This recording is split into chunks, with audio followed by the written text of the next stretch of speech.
नमस्ते, स्वागत है आप सभी का।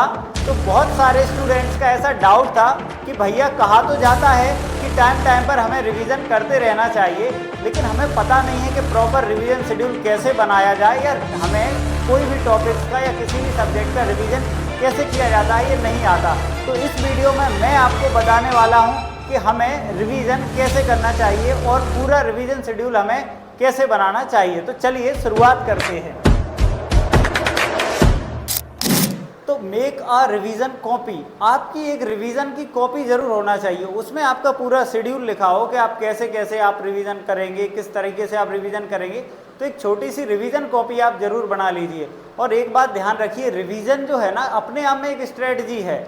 हर कोई अगर ऐसे नॉर्मली चाहेगा कि वो पढ़ाई करता रहे और रिवीजन ना करे, ये नॉर्मल सोच से नहीं होगा। आपको प्रॉपर इसकी प्लानिंग करनी पड़ेगी। तो इसके बाद आगे कैसे रिवीजन करना है, तो हाउ टू रिवाइज, कैसे रिवाइज हमें करना चाहिए। तो पहले तो इसका एक वीकली शेड्यूल जरूर होना चाहिए कि हम वीक में ये पूरा ये डिसाइड करते हो कि हम कब रिवीजन करेंगे। तो मेरे हिसाब से संडे की इवनिंग या संडे की मॉर्निंग इसके लिए अच्छा रहेगा। आप जब मतलब अपने ठीक महसूस करें कि आप मॉर्निंग में अच्छा महसूस करते हैं, इवनिंग में जब आपको पढ़ाई के अनुकूल समय लगे तब आपको ये डिसाइड कर लेना चाहिए। कुछ बच्चे सोचेंगे मॉर्निंग इवनिंग एक कुछ क्यों, तो देखो भैया संडे का ही टाइम मिलता है। मैं ऐसा बिल्कुल नहीं चाहूँगा कि आप केवल हमेशा 24 घंटे पढ़ाई में ही लगे रहें। तो थोड़ा बहुत रिलैक्स करने या आप कुछ एंजॉय करने के लिए एक टाइम तो छोड़ना चाहिए। तो मॉर्निंग या इवनिंग में से एक कोई टाइम, इसमें भी कितना टाइम, लगभग 4 घंटे तो आपको लगने वाले हैं। तो मॉर्निंग या इवनिंग कोई सा भी समय जो आपको अनुकूल लगे वो आप 4 घंटे का निकाल सकते हैं अपने वीकली शेड्यूल के लिए। इसके बाद आपका वीकली शेड्यूल के बाद एक मंथली शेड्यूल भी आपका होना चाहिए। मंथ में एक बार आपका पूरा जो महीने भर में आपने पढ़ा है उसका रिवीजन होना चाहिए। वो आपके मंथ का, महीने का जो भी लास्ट संडे है, उस लास्ट संडे की मॉर्निंग या लास्ट संडे की इवनिंग आप इसमें भी डिसाइड कर लें कि लास्ट संडे को आपको कब रिवाइज करना है। तो ये हाउ टू रिवाइज, ये इसका आंसर है कि आपको कब, ये एक बार आपको वीक में और एक बार मंथ में आपको रिवीजन जरूर करना चाहिए। अब व्हाट टू रिवाइज, कि रिवीजन में करना क्या है हमें। तो सबसे पहले वीकली शेड्यूल जो हमने बनाया, मैं उसमें बताऊंगा कि सबसे पहले संडे इवनिंग या संडे मॉर्निंग को जो हमने कहा था उसमें हमें क्या पढ़ना है।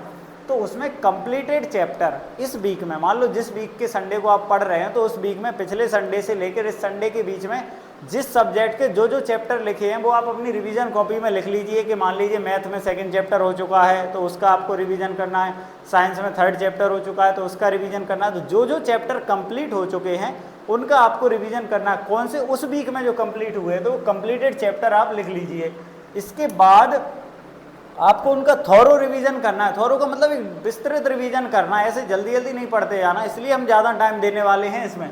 तो अच्छे से पूरा एक रिवीजन, उसके बाद उसका शॉर्ट नोट्स जरूर बनाते जाइए। आप जो भी आप रिवीजन कर रहे हैं उसके शॉर्ट नोट्स बनाते जाइए। ये शॉर्ट नोट्स कहाँ काम में आएंगे ये मैं आपको आगे बताने वाला हूँ। उसके बाद एक फार्मूला कॉपी भी आप बना सकते। शॉर्ट नोट्स जो होते हैं ना उससे भी छोटी होती है फार्मूला कॉपी, इसमें केवल फार्मूले वगैरह, ये मैथ में बहुत उपयोगी होती है, फिजिक्स में भी उपयोगी होती है। अब पॉइंट्स टू बी रिमेंबर्ड, कुछ पॉइंट जो याद रखने हैं आपको क्या है, आपकी जो शॉर्ट नोट्स हैं या फार्मूला कॉपी, इन्हें शॉर्ट बनाइए, इन्हें लॉन्ग मत कीजिए। इसमें क्या लिखना है, केवल कीवर्ड्स लिखना है आपको। कीवर्ड्स का मतलब इसमें इज है, दैट है, द है, आर्टिकल है, इनका यूज़ मत कीजिए। आप अगर बड़े बना लेंगे ना शॉर्ट नोट्स, उन्हें रिवीजन करने बैठेंगे आपको बोरियत लगेगी, आप नहीं कर पाएंगे उससे। शॉर्ट नोट्स एकदम छोटे होना चाहिए, शॉर्ट एंड स्वीट होना चाहिए। तो कीवर्ड से हमारा क्या मतलब है, कीवर्ड से हमारा मतलब है जैसे मान लीजिए आप पॉलिनोमियल पढ़ते हैं, उसमें आपको पता है क्यूबिक पॉलिनोमियल की डिग्री 3 होती है, तो क्यूबिक लिख लो, उसके सामने डिग्री 3, बस ऐसे कीवर्ड्स लिखो। ऐसा मत लिखो this has, is, has, the, इनका यूज़ मत करो जो कॉमन से वर्ड हैं, केवल कीवर्ड्स लिखते जाइए। तो आपको उनसे क्या होगा, आपके शॉर्ट नोट्स अच्छे बनेंगे। और ऐसे ही आप फार्मूला कॉपी में केवल फार्मूला लिखिए। तो शॉर्ट बनाना और मेक अट्रैक्टिव, थोड़ा इन्हें अट्रैक्टिव बनाना चाहिए। एरो वेरो लगा के अच्छे से, ऐसे मतलब सुंदर से बना ही लेते होंगे आप, एरो लगा के थोड़ा कलर्स का यूज़ करके। अट्रैक्टिव क्यों, क्योंकि जब भी आप उन्हें देखेंगे तो आप उन्हें, आपका मन पढ़ने का उन्हें करना चाहिए। तो ये 2 चीज़ें, ये शॉर्ट नोट और फार्मूला कॉपी बनाते समय आपको ज़रूर करना चाहिए। तो ये वीक में आप अपना रिवीजन इस तरीके से करने वाले। एक महीने में 4 वीक आते हैं तो 3 वीक तो ऐसा आप करेंगे, 3 रविवार को तो आप करेंगे ही ऐसा। चौथे रविवार को आपको मंथली रिवीजन करना, उस मंथ में जो कुछ हुआ वो, तो वो कैसे करना है। तो मंथली आपका रिवीजन कैसे होगा, तो लास्ट संडे मॉर्निंग और लास्ट संडे की इवनिंग एक कुछ टाइम में आप करने वाले हैं। तो इसमें क्या पढ़ना है, इसमें आपको पढ़ना है कंप्लीटेड नोट्स और कॉपी। इसमें आपने जो बचे 3 रविवार है ना, चौथे रविवार में भी उसका रिवीजन करना है उस वीक का, और उन चारों वीक में, चारों संडे में जो आपने पढ़े हैं, लेकिन चारों संडे में बहुत सारा पढ़ा होगा, वो तो पढ़ नहीं पाएंगे, यहाँ काम में आएंगे वो आपके जो शॉर्ट नोट्स आपने बनाए थे या फॉर्मूला कॉपी जो बनाई थी वो अब आपके काम आएगी, क्योंकि पूरे महीने भर में जो पढ़ा है वो इतना सारा आप नहीं पढ़ पाएंगे एक दिन में। तो उसके रिवीजन के लिए जो आपने अपने अट्रैक्टिव से सुंदर सुंदर नोट्स बनाए थे ना, वो अब आपके काम आने वाले हैं। तो आपको अपने कंप्लीटेड नोट्स और कॉपी इनको अच्छे से पढ़ना है, इनको अच्छे से रिवाइज करना है। लर्निंग का काम भी इसमें हो जाना चाहिए, आपको जो कुछ लर्न करना है वो हो जाना चाहिए, प्रैक्टिस वगैरह जो भी है वो हो जानी चाहिए। ऐसे करके गिव अ कंप्लीट फिनिश, अपने रिवीजन को एक महीने भर का कंप्लीट फिनिश दीजिए। किसी भी महीने का जो लास्ट संडे होगा ना, उस लास्ट संडे में आपको ऐसा लगना चाहिए कि हाँ इस महीने की मेरी पढ़ाई पूरी हो गई, इस महीने का मेरा रिवीजन पूरा हो गया, ऐसा आपको लगना चाहिए। तो ऐसे आपको उसका एक टच देना चाहिए रिवीजन का।